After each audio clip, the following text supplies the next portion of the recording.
well, the topic... Are we going to do the topic? Yeah. Okay. By the way, guys, if you guys didn't notice, this is our first podcast, so please bear with us.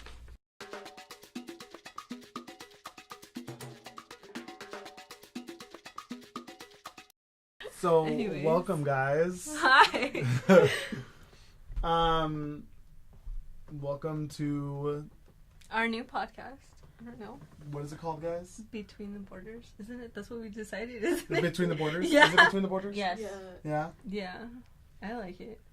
Do So- you guys like it? Just kidding. Let us know. Let us know if we should change the name or we should keep it like this or If we you should hate change it it. to something. If you hate it, then sorry.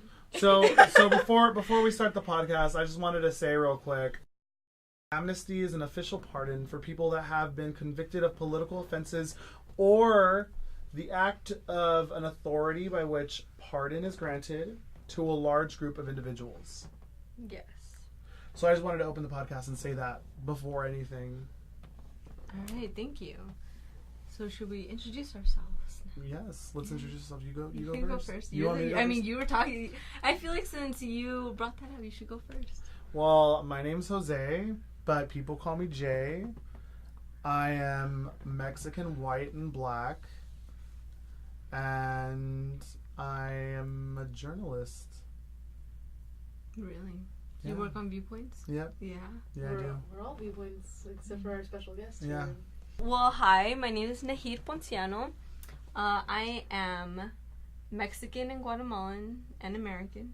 Yeah. And I'm a journalist too. I am one of the managing editors here at Viewpoints and also opinions section editor. And who's next? Hi, my name is Leslie Santibanez-Molina, and I am a Viewpoint student, and I work for the opinion section. I am Mexican, but I identify as Chicana. Are you American too? Yeah, but Chicana is like a mixture of both. Ni de aquí, ni de allá. Right. And then my name's Imari Vocabulary. Rede. Imari, however you want to say it, but my last name's not Reed. It's Rede. Oh, is it Rede? Everybody My- says Reed. Everyone gets me at Reed, but it's I've Rede. always asked, like, I asked Matt, I was like, so what's Imari's last name? She's like, they're like, Reed. And I was like, When I first joined Viewpoints, I introduced myself as Imari, and like Matt could not say my name. He just couldn't roll his Matt's R's. being called So out. I felt bad for him, so I was like, you know, Just call it's me okay. I was like, it's Imari, it's fine. oh, that's good to know. I Yeah, didn't know Imari's that. fine. A semester later. Okay, I am the life editor this semester, and so we're gonna talk about life all the time. And then with us is our special guest. Here she is to introduce herself. My name is Monserrat Torres Garcia. Y'all could call me Monse. I go by Monse, because Monserrat is kind of hard to pronounce or whatever. But I am a student here at RCC. I'm also a community advocate, and yeah, pretty much it. Did you, Amari, by the way, did you say what ethnicity you are? Oh. I'm the first one. I'm Mexican and Filipino. So Monse, right? Yes. Monse. Alright, well, the topic, are we going to do the topic? Yeah. Okay, I don't know. By the way, guys, if you guys didn't notice, this is our first podcast, so please bear with us. We're We're very not that sorry bad. We're if not that we bad. mess up or Really sorry. if we drone off too Edit out long. these sorries because I'm not sorry. Anyways, so our topic today is going to be about DACA. If you guys haven't heard about it enough. DACA is, stands for Deferred Action for Childhood Arrivals, aka people also like Dreamers. But and it was established by the Obama administration in June of 2012. Before DACA, there was the DREAM Act. Although it wasn't passed, it was introduced in 2001 by the Senate. And the DREAM Act standard for Development, Relief, and Education for All Alien Minors Act. So we wanted to talk a little bit about the history of DACA and just like the political language that's being used like on the internet and throughout. So Monta's going to share how she feels about different words that are being used right now. But before we go into that, I also wanted to mention that, DACA, it allows immigrants who enter the country illegally as minors to receive a renewable 2-year period of deferred action from deportation, and they are also eligible for a work permit. So, these are people who had no choice, came to this country and had no choice, exactly. Mm-hmm. I mean, who really gets to say, I'm 2 years old? I don't even know. Some people talked at 2. I mean, I know I did. I always talk. But, I mean, people don't have this option. They come because their parents or families brought them. And can I just make a side note that there is, literally almost 800,000 people in the DACA program and in the United 200,000 here States. in California. And 200,000 in California. It's a lot. It's a lot of people that this is affecting. And a lot of people, I know a lot of people are scared too. Mm-hmm. What about you, Monse? Well, so when the news came that DACA was going to be rescinded, I was already prepared.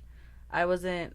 You were? Yeah, because, so here's the thing. I'm kind of everywhere around, and it was supposed to be announced on Friday, but the 45th said, you know what, not going to happen until the 5th of September. So I was already, prepared for the news to come. I was prepared, but not fully prepared mentally, emotionally. Mm-hmm. So when the news came on September 5th, it just took a big toll on me. Yeah. I am actually, first generation college student. I am the oldest out of 3 siblings. So, my family is a mixed status family. So for me, DACA not only meant, yes, I had a work permit, but I also have a responsibility with my family. And DACA gave me certain privileges to be kind of you know what, my mom or my other parent may not be able to legally represent, certain things or whatever of that nature. But because of that, guys, because I do have that work permit and a social security number, I'm able to do that. And when it was rescinded, I was just okay, it happened, but I still can't believe it. Mm-hmm. And the fact that the president didn't even say it himself was, for me, it's kind of a coward move, because he sent Jeff Sessions to say that. Yeah. And he's really, if y'all know about his background, not the best person to be saying those types of things. So when I heard the news, I actually live streamed it. They sent me a link. One of my friends sent me a link, and I tapped on it right away. I was actually on my way to school. So when I heard the words come out of his mouth, Mr. Sessions, I just couldn't believe it. I was just you know what, my mind shifted from being positive to completely in a bad state of mind. I was in my gutter. But I know I also sent it to one of my other friends who has DACA, and they told me, you know what, I can't listen to this. I took up the live stream, but I stayed put. I listened to it to the end. Yeah. And after I finished listening to it, I just started crying. So for me, I was why are you crying? No se de chillona, Yeah. So, yeah. But yeah, and I made sure, you know what, it had to happen. There's gonna be other things. And I remember on Thursday, actually, when I found out the news, I told my mom, and I'm like, Mommy, this is happening. And she told me, you know what, mija, don't worry about it. There's better things that are gonna come after that. I'm like, yeah, but it's not fair, because, they say that we're the bad ones here, but we're not doing anything bad. Yeah. It wasn't your fault that you brought me to this country. There's a lot of political tensions going on. I'm from Mexico, so the Mexican government's not the best, but not the worst. It's really corrupt. And I'm like, no es tu culpa. It's not your fault that you brought me here. You did it for good reasons, and I'm never going to dismiss that. Siempre te voy a agradecer. I'm always going to be thankful to you for doing that. And I'm one of the few that are privileged, because I know other people, that have family members have kids in Mexico, and their parents are here in the United States. Yeah. And they're back in Mexico. And so it hurts. Yeah, and it hurts. So you know what, it is what it is. It happened, but it did take a really big emotional effect on me. And after I was done listening to everything, I texted one of my mentors, and I told them, this is history in the making, like, and I made sure to call him with my other friend, and my other friend's not really, like, like, politically, like, out there. Charged. Yeah. Mm-hmm. And I told them, you know what, are you okay? They just stayed, like, quiet on the phone, and I wanted to be so angry with them, and I'm like, why aren't you telling me anything? Why aren't you telling me how you feel? Like, I'm telling you how I feel about this. So that day was, like, a pretty big hit. Yeah, it was very emotional. It was really emotional. Actually, I have a lot of, like, support and, like, this and that. And Do you get enough support here at school, by the way? no, at school, no. At school, it's, like, a few people. It's just, like, people that I know that I met throughout, Like Imari. yeah, like Imari. I can say we support you. Oh, Yeah. thank you so much. Of course. Yeah. Of course. That's what this entire podcast is about. To give a voice to the voiceless. Actually, Yeah. I met Monse because I was an SI for the Puente program, Uh-huh. and I would tell them, like, I'm gonna go to the Donald Trump protest if you want to meet me there. Like, I'm gonna go do this. I'm gonna go cover this event for the newspaper if you want to be there. And That's an activist right there. And that's something I want to say too. I think that there's not enough people doing that. Mm-hmm. It's There's more not like enough online activism, more like I'm it's gonna just- retweet. Yeah, and that's you're gonna just be doing it behind yeah. the screen. I'm So- guilty of it too, but you know what I'm saying. do you remember the day that we went to UCR for Latino Day, or something like that? The community college. Okay, day. yeah, that day there was a lot of crazy stuff going Oh on. yeah, in early and- January, right? Yeah, there was a report sent out to the UCR students that Border Patrol was on campus. right. It was so scary. I'm not undocumented, but I have several students in my group that were, and I was just like, oh my god, no. So I sent my friends that are UCR students, like, go make sure, go find this. And That's another thing. that's What crazy. like We don't have just- someone here to just- do that for us yeah, at RCC. Just We being don't. like Hispanic, even though some of them like us like who are documented, we still have that fear because like we have family members, we have friends, and Parents. it's like you feel that fear for them, and it sucks. It's not even that. It's honestly, it's also the whole thing where it's like, me as a Hispanic, as my dad is from Mexico as well, and being half white, it's kind of like I look white, I'm pretty white,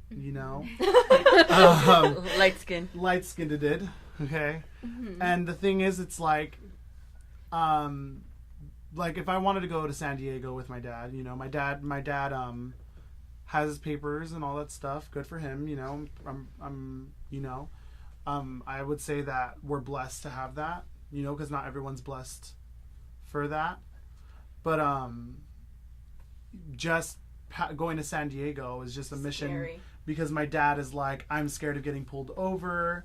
It's kind of like, okay, I might have my papers and I might be legally here, but they're still going to hassle me because I look a certain way or because... Yeah, like DWB, driving while black or brown, like that is a real thing. And it's even, like, colorism is something that goes beyond paperwork. Like, you might have a document that can help you, but that's only a document. There's people that will not take time to see that because they'll just look at your skin. Like, Yeah, and the Arizona sheriff, Joe Arpaio, Donald Trump pardoned him even though he was accused and proven to racially profile Latino people and put them in his how do you say it, his jail, but he would put them like, it was torture basically. It was kind of like a concentration camp for Concentration Latinos. camp, Yeah. and he still pardoned him. So Yeah, I just like I feel like so many people of color are so like hassled, and especially if like they're undocumented as well, they're so hassled. Like, oh, you're taking your jobs, oh, you're taking our money. It's like you have no idea what they're like going. Like, one, they're not taking your jobs. We do the jobs that you guys don't want to do. One. Exactly. personally, I kind of also hate that example because it makes it seem like immigrants are only good to do work. To do the Certain Yeah. jobs that And a others lot. don't want to take. This is what I always say, that people, for example, businessmen like vote against. How do you say it? Voting for a better path towards citizenship because they can take advantage of undocumented people by Yeah, they paying want- them little to Yeah. nothing. And I saw this a lot while working. Like a lot of people, they got hired even though they... To be exploited. But at the same time, it makes me kind of feel proud of, like, my heritage because, like, we're hardworking people. Like, if we just want to work, we want to be able to support our family. And so, I mean, if we have to do a crappy job, we have to do a crappy job that other people don't want to do. Like, that to me is, like, if I saw, like, my brother or something out there working who, like, you know, just to help, I'd be so proud of him because at least, you know, he's taking that initiative and going out there despite what it may look like.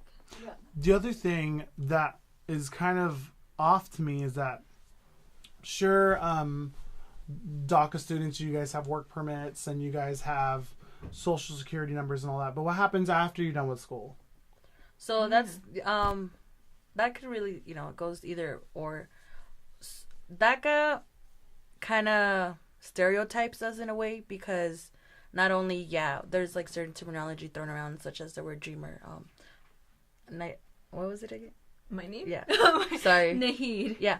Mentioned previously that the Dream Act was introduced in 2001.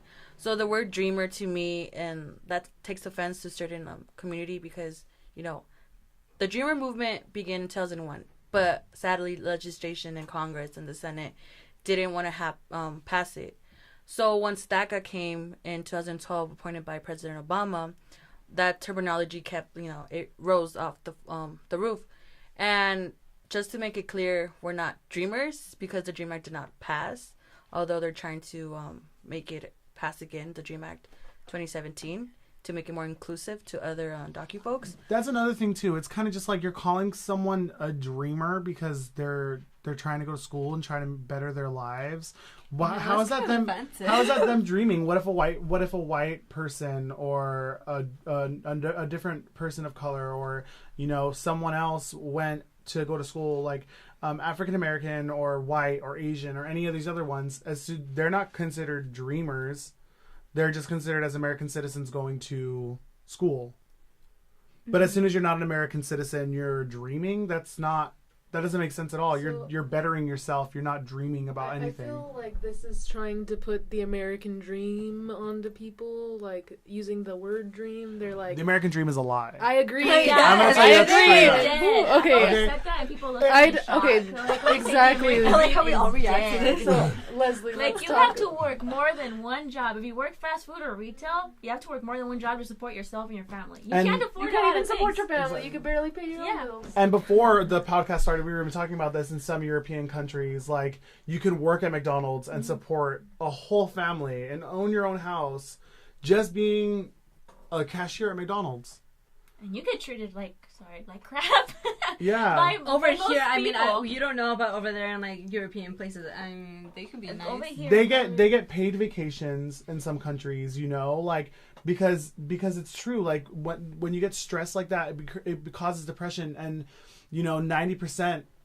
If I'm gonna take a wild guess, I think everyone in America is pretty depressed. Yeah, we're overworked. We get no vacation. We get and it's just kind of like okay, so these DACA students go to school, they get a major, they do all this stuff, but what's gonna happen after they're gone? They don't have the stuff that American citizens do. What if someone wants to be a full-on surgeon?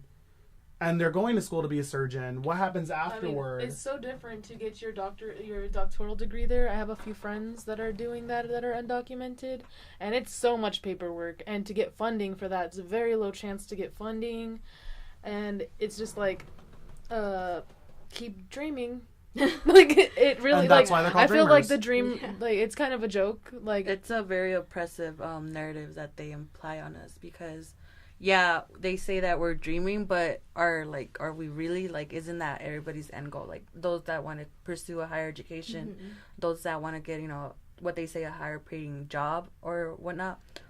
So, yeah, like, that stereotype, that title that they imply on us, dreamers, is really oppressive. And it's like, yeah, we're going to school, we do this and that, we hustle our way through, but we're just like everybody else. And you can't...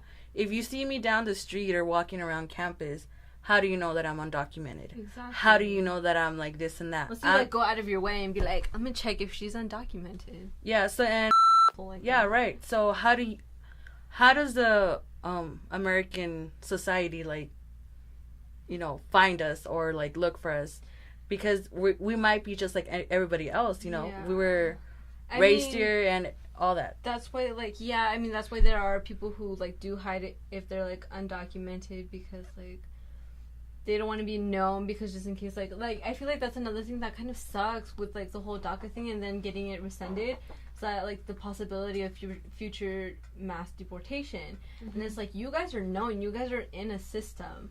So I was also wanted to bring up the fact that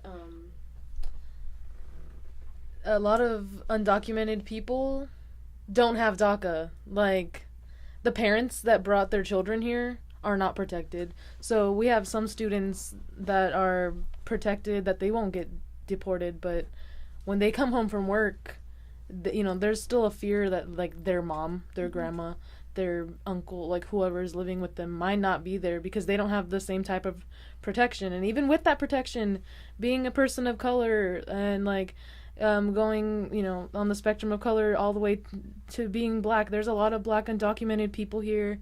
And where is that protection? Like, you know, like I said earlier, like, the paper only goes so far. And also, well, I was gonna say something. Guys, I'm actually really hungry. You ate at 10. So that's like, and that's like my that's not healthy. You're supposed to eat every 3 hours. Really? Okay, so let's like every 6 hours. I want to do a little. Also, hold on. Speaking of eating and stuff, you guys, I know there's some people out there who struggle and whatnot. We have, like, resources here at school by the ASRCC building. There is, like, a pantry. If you guys are hungry, just go get food. What the heck? I didn't know that. I'm poor as hell. No, yeah, for real. And they have, they have other resources too. You can take showers here if you want as well. I mean, girl, what? Yeah. Okay, here's the struggle. I work graveyard and I come to school right after. I have not slept in the past 4 days, guys. That is how horrible it is. Shits are horrible. Yeah. You guys can come visit me. I work at the Del Taco. Oh, I was going to ask you where you work. I work at a Del Taco. I'm not telling you which one, but it's a Del Taco. That's not real Mexican food. It's not. It's not. It is not. It is not. Of course It is it's not. It is not. Take me to Taco Bell. But if we're balling on a budget, then the like, what? How much are they? Like 60 something. Dude, cents? Del Taco, the value tacos are 69 cents, and a burrito there is like $1. Are we sponsored? We're also not sponsored. You can get the 89-cent burrito. No, I can't stand that beef true. rice Yeah, and they do. cheese Yeah, right they do. there. Yeah, I they do. need it. The beef. The nacho fries are the best thing, and they're not even like. Oh, did you know they actually don't have nacho cheese anymore? No, I just get the fries. Good. See, I've never been Nacho to cheese, nacho cheese is basically vegan. That It's shit's nasty. plastic. Yeah. That shit's No, but they don't. All the vegan people They are switched like, it. They switched it with this, like, this melted have a jack vegan cheese, friend. like melted jack cheese. It's like queso blanco. That's what they're calling it. Okay. Tenemos queso blanco. But anyway, speaking of Mexican food, though, no, there's this, like, really amazing. We're not being sponsored by them, but this amazing place by where I, like, lived in DHS called Zapopan. I don't even know if I'm saying that right, but it's bomb. Go check it out. I feel like that's something we're gonna do in this podcast too. We're It's just gonna Desert talk about Hot food a lot. Springs. Just go check it out. It's by the freaking Starbucks. It's so good. Anyways, God, sorry. You know what else is really good? Have you guys ever been to, like? Chemistry. Have you guys ever been to, like? Oh my god. Oh my god, La There's Michoacana so many. is so good. There's so oh many. my gosh. Oh my gosh. There are, like, now There's a knockoff Michoacanas with the Michoacanas are nachos coming on top. up, and I don't like it. Wait, what? They're like knockoff Michoacanas everywhere. Oh, everywhere now, yeah. When it's like La Michoacana is the OG one, and then it's like Is it Michoacana right over Nieve there? de There's Michoacan. Chicago. Yeah, I know they're all. And honestly, as a Michoacano, Do you know what? Actually, You're from I'm Michoacan? kind of, My like, dad is wanna from go back Celaya. really quick, I know. To, like, the whole DACA thing and people who come into the country legally. So Leslie had, like, brought up a statistic or something that, like, 2 billion. Oh no, it was actually you, wasn't it? One thing that 2 billion. what? What? I'm trying to be all serious here. Oh no, I haven't What read is it? I have Monse. I Oh, have I'm the so statistic sorry. right here. Once I can't talk, please don't. It's okay. Now she has a new nickname. I'm so sorry. Can we call you Monty now? No. I was like, no. It's like super short for your first first name and your last name. Torres. I have Actually, oh my gosh, it's so nice, Monte. I'm so sorry. I'm like a huge activist against people like changing nicknames because. Anyways, no, I'm just kidding. Oh wow. I feel you, Naheed, because we have hard names that are short. That's why people. Not me. My name is Jose. I don't know. Like, you guys are. Her name is Imari. Like, that's it. That's it. Naheed? No. Oh my gosh, please. You're gonna. Like, how do people mess Wait, up? what do people call you? What do people call you? People call me Nikki. Really? And if you guys call me Nikki, I will not respond. No. No. I spelled it wrong. Okay, but yeah, let's get back to business. No, okay, but I just wanted to talk about how like this misconception that like we're taking like people who enter this country illegally are taking people's money and stuff. Like, these people pay taxes, and like DACA people like contribute $2 billion a year according to the Institute of Taxation and Economic Policy to like taxes, and they don't get to have any of the benefits from it. So like also more than 75% DACA permanent holders are employed, and despite paying taxes, they're not eligible for the benefits. yeah, so like They're not eligible for Obamacare or Medicaid. They're not stealing your resources, dude. we're giving you resources. I see so many YouTube comments saying that, oh, they're like a burden, or like they're like draining our resources, or like One of the things that what they say is that, well, if their dreams are so valid, why don't they take them back to their country? But that does not really make any sense, because sometimes going back to your country of origin is not like, ideal for everybody. Yeah. But also, when they say that we're taking financial aid, that's also not valid, because there's very few states in the United States that actually, give financial aid to undocumented students. So, like California, under AB 540 and AB 130 and 131, California actually provides financial aid for undocumented students. So, California Dream Act is kind of like, basically, but not really, FAFSA. Yeah. Like, you guys don't get federal money. No, we don't get any federal money.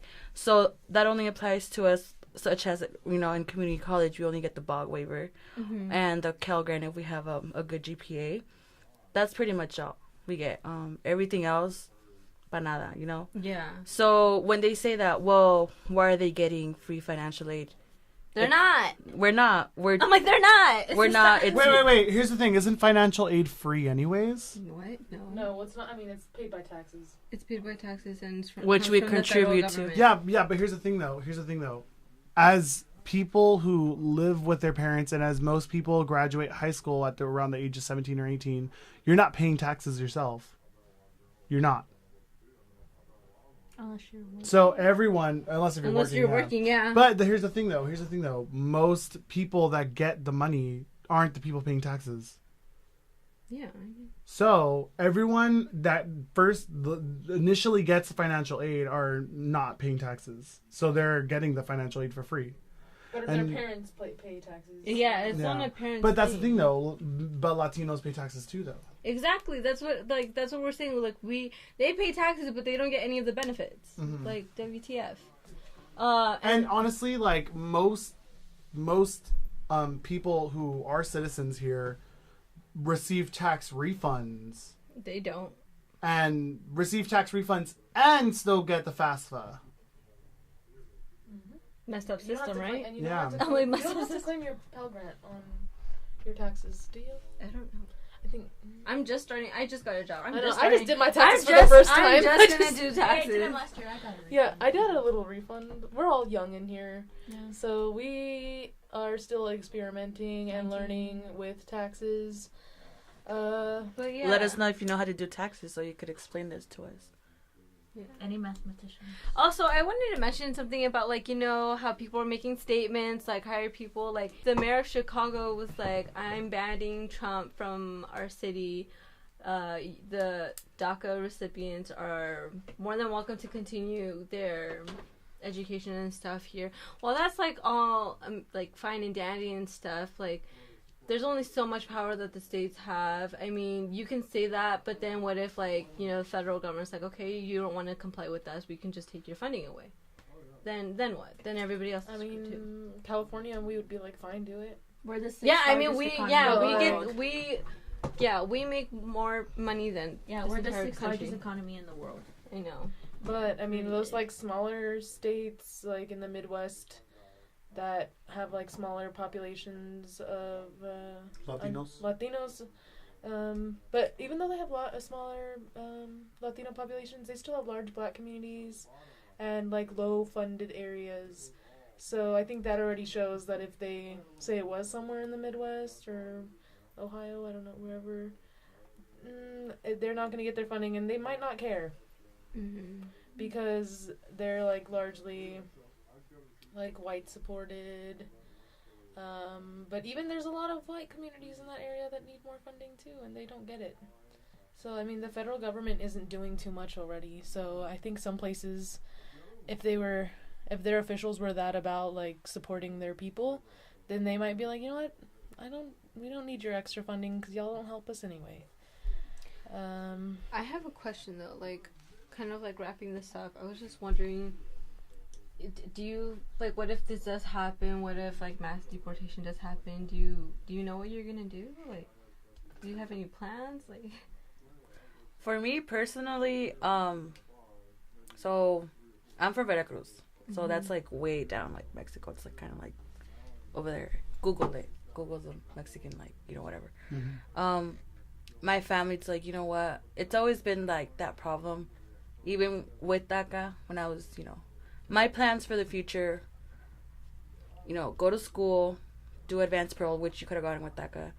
Basically travel abroad for like 3 reasons: humanitarian, school-related, or work-related.